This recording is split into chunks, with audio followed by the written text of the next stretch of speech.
Kontestan Piala AFF U19 tiba dan akui Indonesia sebagai tuan rumah terbaik, bangga bisa datang ke Medan. John Hartman bikin publik Indonesia terharu lewat pernyataannya soal Garuda, dan klub promosi Super League bikin kejutan besar dengan memburu 2 pemain timnas Indonesia sekaligus. Semua kabar panas itu bakal kita bahas lengkap hari ini, jadi pastikan kalian simak sampai habis. Memanggil jiwa bangkit dari tidur panjang. Hijau rumput saksi bisu perjuangan. Bursa transfer musim panas 2026 benar-benar mulai menggila. Belum juga musim baru dimulai, Garuda Yaksa FC yang baru promosi ke Super League langsung bikin gebrakan besar. Klub yang baru naik kasta ini kabarnya sukses mendekati 2 pemain berlabel Timnas Indonesia sekaligus. Nama pertama tentu saja Pratama Arhan. Bek kiri langganan lemparan roket itu disebut-sebut bakal segera merapat ke Garuda Yaksa FC setelah musim ini bermain di Liga Thailand bersama Bangkok United. Rumor ini langsung bikin heboh media sosial setelah akun sepak bola nasional mulai membocorkan kabar tersebut. Tapi kejutan ternyata belum berhenti di situ. Witan Sulaiman juga dikabarkan berpeluang besar gabung ke klub yang sama. Kalau transfer ini benar terjadi, Arhan dan Witan bisa reuni lagi dalam satu tim pada musim 2026-2027. Situasi Witan sendiri memang cukup menarik. Kontraknya bersama Persija Jakarta bakal habis pada akhir Mei 2026. Artinya, Garuda Yaksa FC bisa mendapatkan winger lincah timnas Indonesia itu secara gratis tanpa biaya transfer.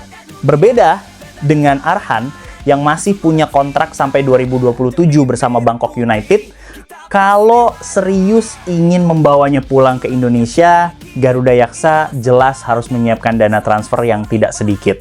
Kalau benar terrealisasi, kepindahan ini bisa jadi akhir perjalanan abroad Arhan setelah sebelumnya sempat mencoba peruntungan di Jepang dan Korea Selatan. Dan yang paling menarik, transfer ini juga bisa jadi jalan comeback mereka ke timnas Indonesia. Arhan sendiri terakhir kali cukup lama menghilang dari skuad Garuda sejak era Shin Tae-yong. Sementara Witan saat ini mulai kembali mendapat perhatian setelah masuk pemusatan latihan Piala AFF 2026.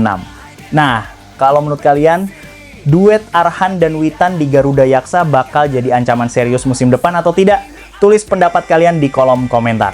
Berikutnya kita bahas soal rapor pemain naturalisasi di Super League musim ini. Kompetisi akhirnya resmi selesai dan Persib Bandung sukses keluar sebagai juara setelah menjalani musim yang dramatis.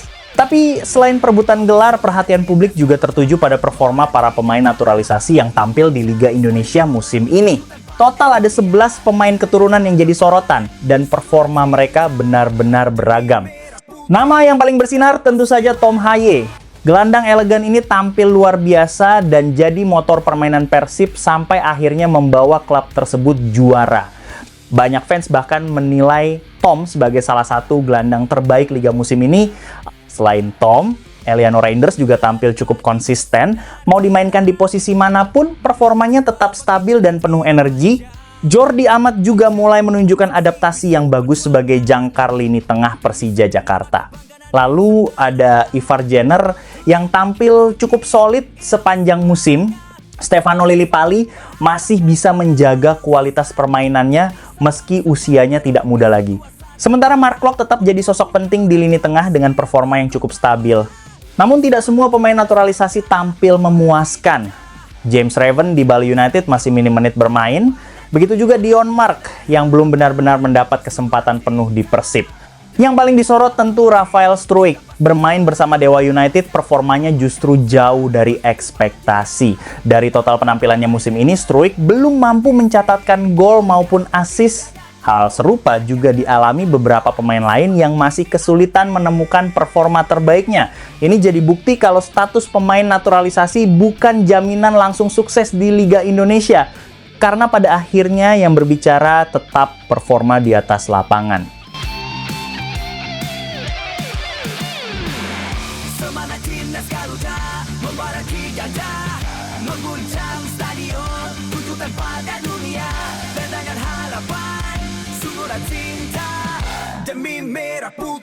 Sekarang kita pindah ke suasana Piala AFF U19 yang mulai terasa di kota Medan. Atmosfer turnamen perlahan mulai memanas setelah para peserta dari berbagai negara tiba di Sumatera Utara. Menariknya, banyak tim tamu justru memberikan pujian besar kepada Indonesia. Mereka mengaku sangat nyaman sejak pertama kali mendarat di Bandara Medan. Mulai dari pelayanan, pengamanan, transportasi, sampai fasilitas hotel disebut sangat memuaskan. Bahkan beberapa delegasi luar negeri secara terbuka menyebut Indonesia sebagai salah satu tuan rumah terbaik di kawasan Asia Tenggara.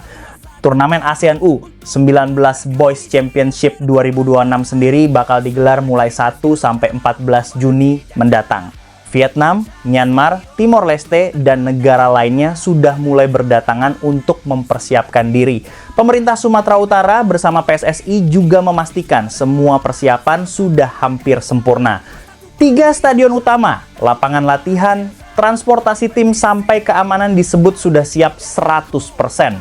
Indonesia sendiri bakal langsung menghadapi Myanmar di laga pembuka yang diprediksi berlangsung panas. Dan dukungan supporter dipastikan bakal jadi kekuatan tambahan untuk skuad Garuda Muda. Terakhir, ada satu pernyataan dari John Hartman yang bikin banyak fans timnas Indonesia tersentuh. Pelatih asal Inggris itu menunjukkan rasa cintanya kepada Indonesia dengan cara yang sangat sederhana tapi dalam maknanya. Hartman menegaskan bahwa selama dirinya melatih Indonesia, maka Indonesia adalah negaranya. Bahkan saat ditanya soal Piala Dunia 2026, ia mengaku tidak akan mendukung negara lain manapun. Pilihan saya Indonesia. Indonesia adalah negara saya sekarang, ujar Hartman. Pernyataan itu langsung mendapat respons positif dari publik sepak bola nasional. Banyak yang menilai Hartman benar-benar serius dan total membangun timnas Indonesia, bukan sekadar datang untuk bekerja. Padahal rekam jejak Hartman tidak main-main.